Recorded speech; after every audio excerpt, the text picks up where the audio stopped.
Hello, everybody, and welcome to the ALG podcast. I am Frank McCaffrey, and we are live here.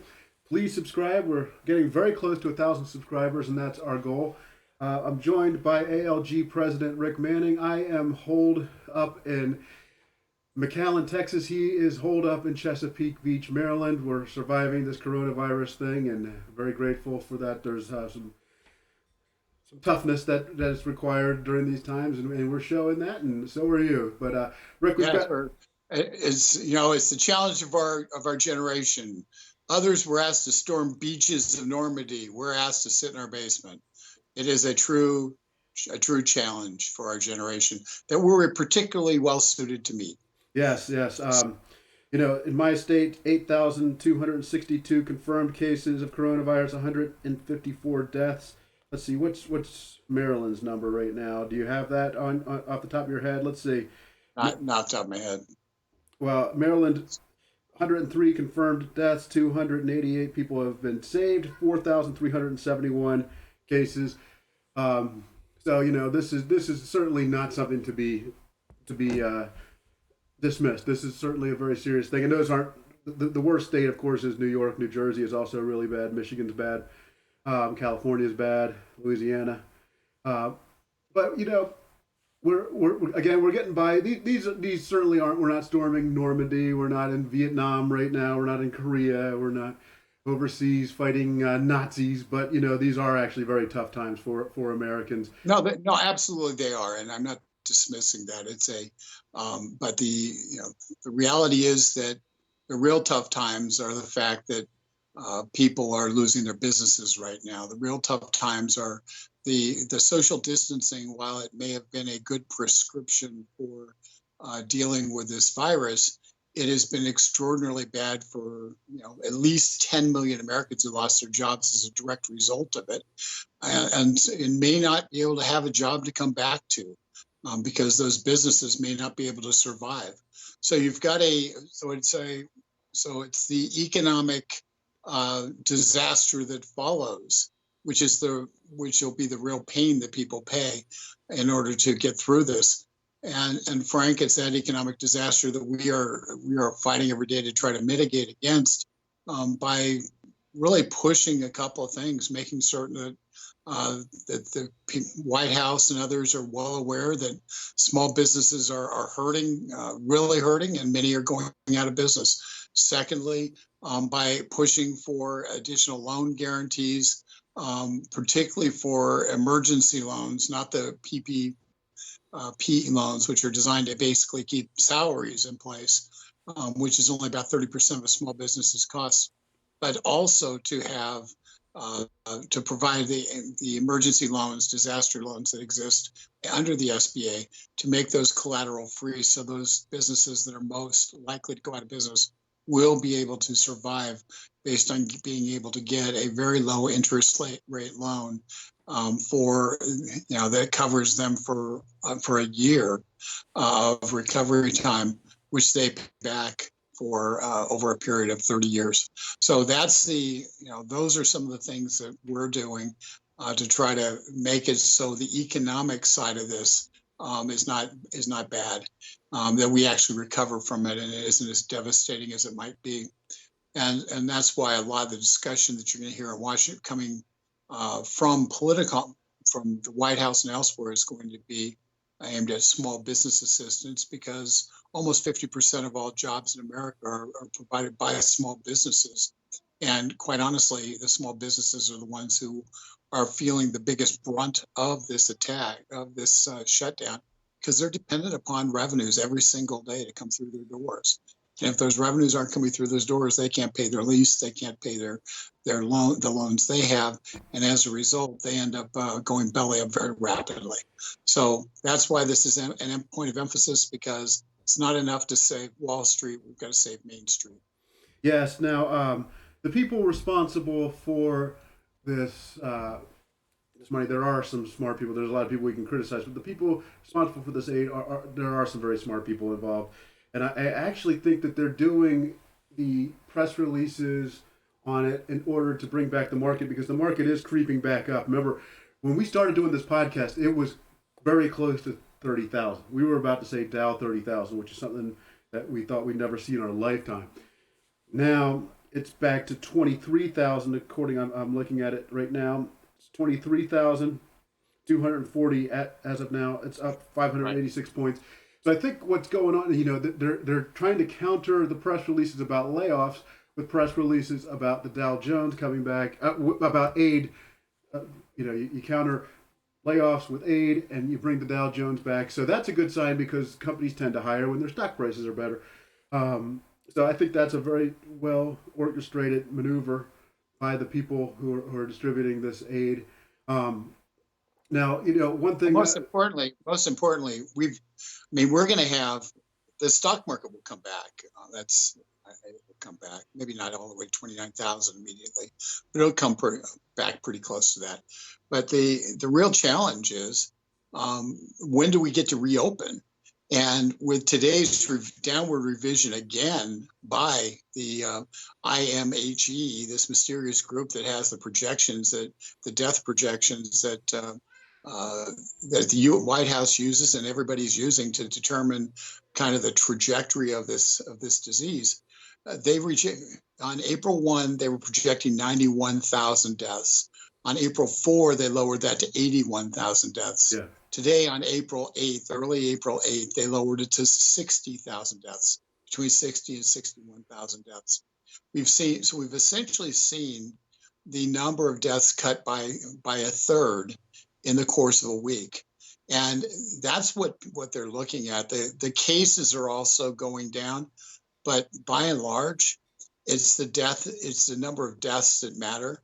And it's because the cases are kind of, I'll explain it this way.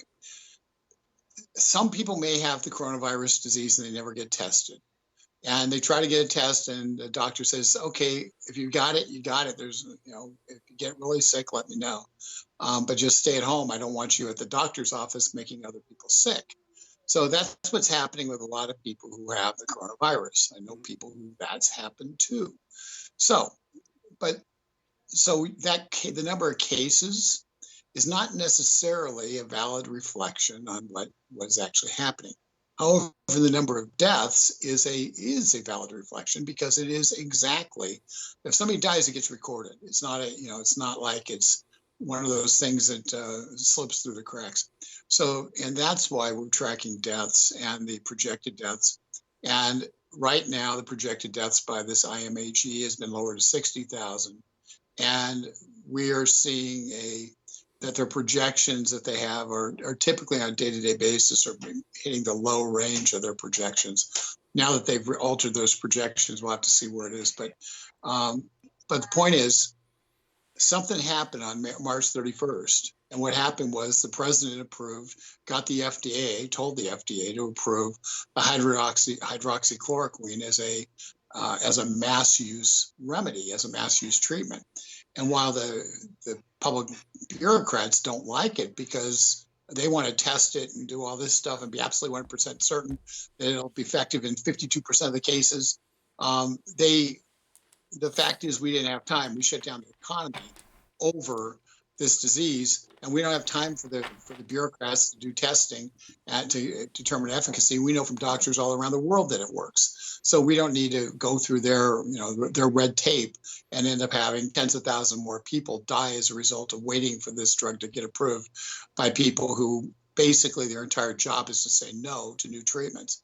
So that's what we have. We now have this. It's been in effect for 1 week. And during that week, not in correlation, it's not causation, but it's interesting to note, during that 1 week that the mass distribution of this drug has been available, the estimates of deaths based on this IMHE have gone down from over 90,000 to 60,000. And while it may not be directly resulting from that or all resulting from that, it's certainly, you have to believe is playing a pretty big role. So let's watch it. We're watching the death rate or the deaths very carefully and tracking them on a daily basis. And everything tells us that the projected deaths should be continuing to decline. And as a result, the number of deaths that are projected to happen in the month of May have already declined from over 20,000 to about 8,000. And we will, and if it continues to drop, if the curve continues to drop, it's very possible we'll be in double-digit deaths on May 1, and President Trump will be able to move forward and say, "Wait a second, we have effectively won. We're now engaging in a different mitigation strategy, and it is okay for people to go back to work if their governors deem it to be so." And that is as long as they protect the people most vulnerable, the elderly who are sick and in nursing homes and the like. So that is why we're tracking it, because we need to get back to work. And I've said a lot of words, but ultimately the goal that we have is to try to get America back to work as fast as possible and to provide the president with the data so they can and the argumentation so they can. And that's why we're having this podcast telling you about it, so you can have facts as well. Okay, now the Institute for Health Metrics and Evaluation, IHME, is an independent population health research center at UW-Medicine, part of the University of Washington. It provides rigorous and comparable measurement of world's most important health problems and evaluates strategies used to address them. So it's a bunch of academics. That always makes me nervous. Well, they've got models, and everybody's got models. And the key thing about models is you can adjust them. But the initial models that were being presented out of Great Britain showed 2 million Americans dying. And that model was scuttled by the guy who was pushing it. He said, "Oh, that was the extreme top of what could happen," but that was the thing that people were reacting to, and the White House was reacting to. It was somebody was saying there's going to be 2 million people die in America based on this disease. We're now at a situation now that we're in the middle of it. The projected deaths is 60,000 by the IMHE, which is the people who are doing the metrics that the White House and the various public health officials are looking at.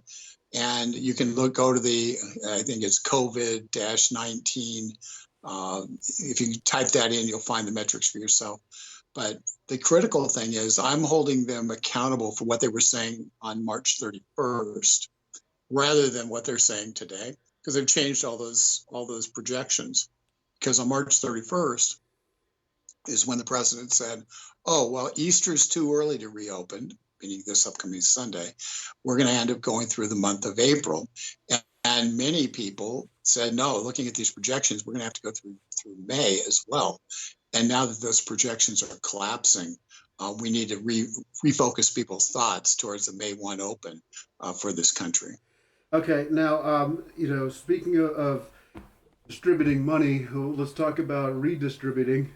A socialist presidential candidate who was loved by many young people who apparently hadn't been studying about the history of socialism has dropped out of the race. Bernie Sanders, I gotta say it, his party has rigged him out not once but twice now. It's a sad thing to see that the Democratic Party does not listen to the people of its own party. If you go back to 2016, there were attempts by many to keep Donald Trump from becoming the nominee. There was a push for Ted Cruz. I'm sure you remember it well. There were some other candidates who were being pushed. But eventually the Republican Party said, "Hey, it's what the people want. Let them have it. We're not going to try to rig it." And so it appears that the Democrats operate in a very different way. If you look at this election, it's been more choreographed than I was than a WWE event, or better yet, a Don King. WWE's real. Yes, that's right.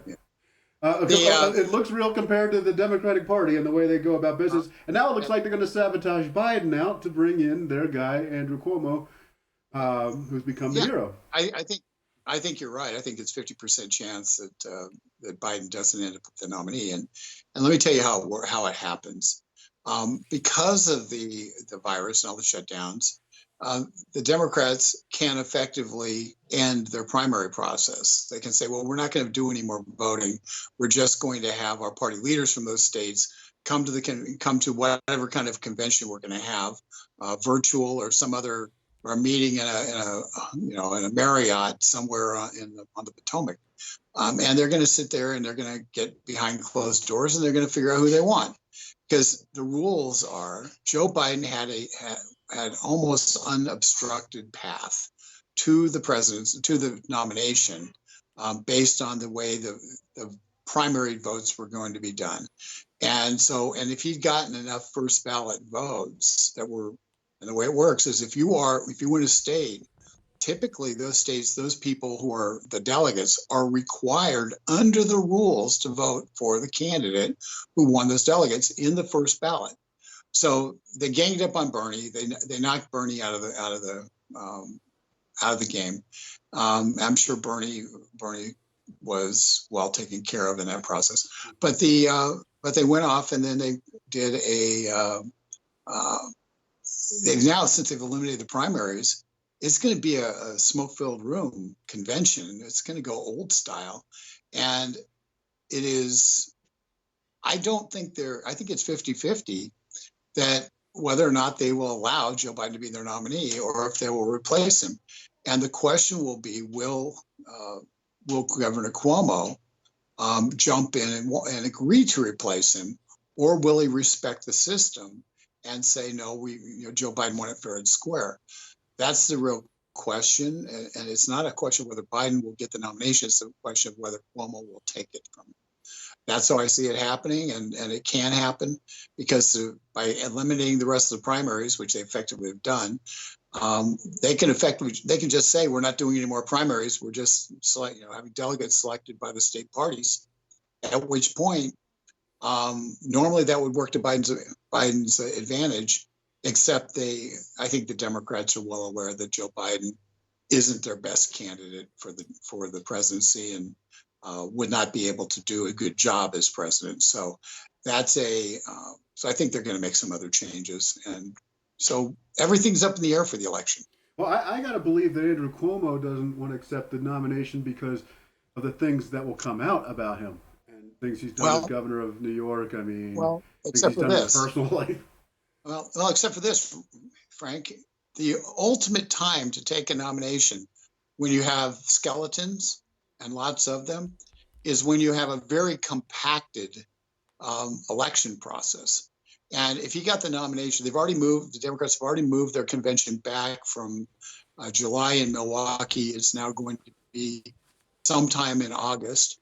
And if they pick Cuomo as their nominee, they literally will have a 2.5 month election process rather than a 18-month election process, which is what Joe Biden went through. And by doing so, by having a very short election season, they will be able to, a lot of the skeletons won't come out in a meaningful way for people who only pay attention on occasion. So quite honestly, he's gotten hundreds of millions of dollars of free press by them covering the New York governor briefings on a daily basis. And in that hundreds of millions of dollars of free press, it's all been positive. Because he doesn't face a press corps that yells at him and calls him a liar and does all that. He faces a press corps that's compliant. So they don't see pushback on Cuomo. So people say, oh, well, he seems to be doing a good job. And that will give him relatively high favorables. And it's really hard in a short period of time to break people of what they have decided in their first blush analysis about a candidate. And that's what makes him the Democrats will look at, because they'll say, yeah, he's got a lot of skin under his fingernails, but you know what? This guy's going to be, but they'll never be able to bring it out to the American public in time, because once you get into election season and the end of an election season, people have their BS detectors up and they won't believe it. So that's the challenge. I mean, you get right down to it. That's why he will look like a really good candidate to the Democratic politicians come whenever they choose their nominee. So just a little heads up on how it works. Okay, now just to change the subject, a few years back, I worked in a market in upstate New York, which was already hurting. The economy was already hurting, like a lot of small markets in America. The jobs had gone away; they weren't what they used to be. Right. Drugs had taken over, and it was really a horrible thing to see. And now those places are already hurting. They have this; it's just one more shot against their economy and the incomes of local people. But my question is, will this actually help them? Because now they have these government loans that they can get to start their own business, and maybe it actually serves as a shot in the arm for the people in small markets in America that have been hurting for so long now. I mean, at least 15 years they've been dealing with devastation. drug epidemics, lack of jobs, low economies, people feeling hopeless, high suicide. Will these economies come back actually as a result of these government aid programs? Well, I don't know that the government aid programs per se will bring these economies back, but here's what I think is true. There will be a lot of capital available for investment um, for those who are looking to start businesses and the like. And that's separate from the packages we've already talked about. Those are for existing businesses, but there will be a lot of capital available because the banks and the Federal Reserve are going to push a lot of capital out, and the banks are getting charged 0% interest rate for the money, which means they have no risk in terms of loaning money to somebody to start a business, because if they lose the money, if the person can't pay, the money didn't cost the bank any money. It was free money to the bank. So while it shows as a red mark on their balance sheet, from a standpoint of actual cost to the bank, it was zero. So so in many respects, from an accounting perspective, the fact the Fed is pushing money out at 0% allows for there to be a lot of money circulated for people who want to start small businesses. And so that should have a positive impact for some of those communities. What I really fear, though, is many of those communities we're seeing a rebound, and we were seeing people coming back in the marketplace. And the opioid addictions were down by there were 70,000 opioid deaths 3 years ago. They were down in the mid 55,000 or so, between 55 and 60, if I remember right, in the last year. Meaning that a lot of that the attack on the opioid addiction in particular was beginning to show fruits.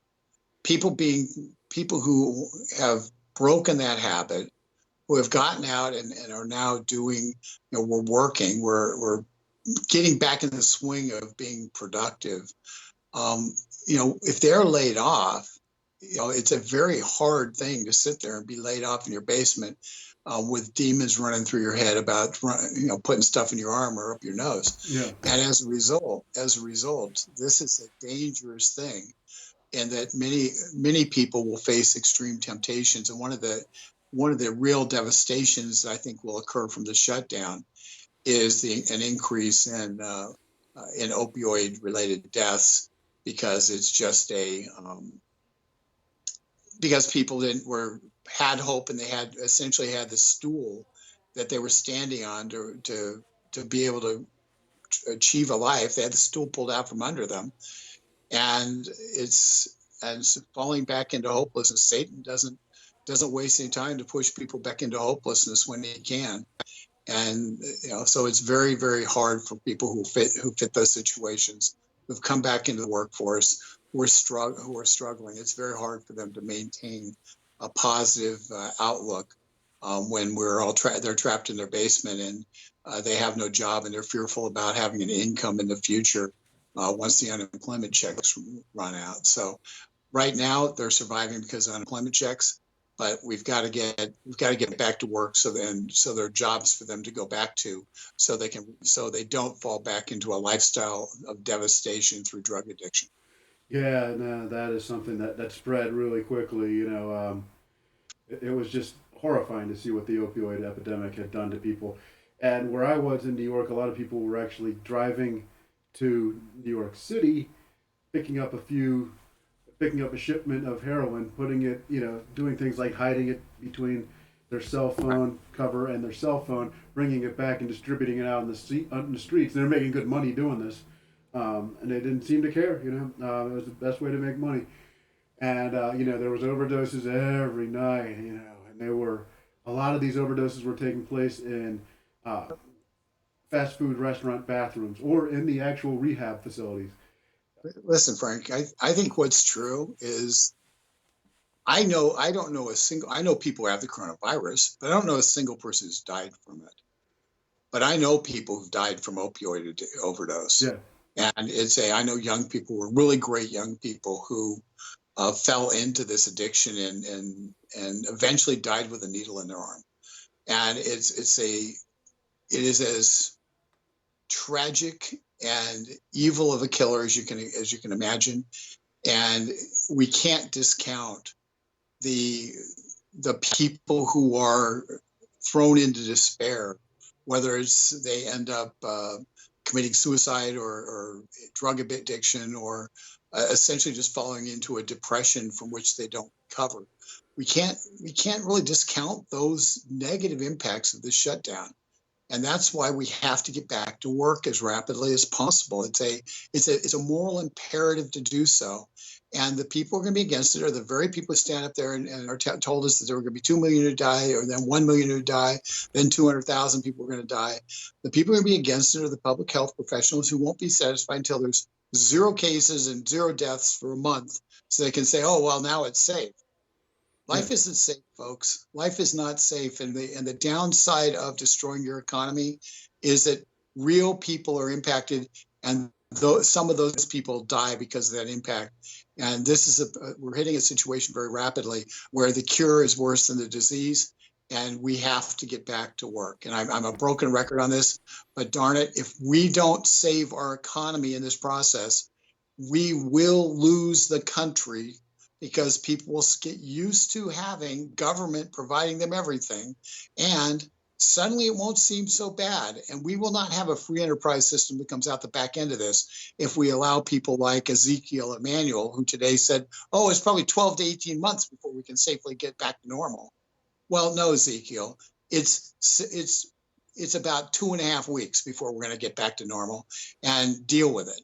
You don't get to control the country through using public health prognosticator do-gooders who want to make certain that nobody ever dies of any disease. Meanwhile, everybody dies of the disease of depression, drug addiction, and suicide, and everything's torn asunder as a result.